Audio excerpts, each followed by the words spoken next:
happy Win With Me Wednesday. Do you ever wonder how some photographers get that beautiful rim light across the shoulders, across the face, especially in headshots and portraits as well?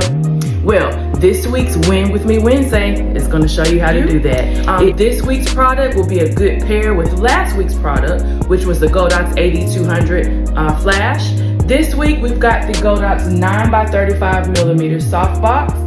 It's honeycomb gridded on the front, and actually with this you get two. If you place both grids, one on each side of the client behind them, and it just gives that beautiful rim light. So go ahead and comment, I need this, and I'm going to send you the link right to Amazon. It's very inexpensive, less than $100, and you get two of them. Two.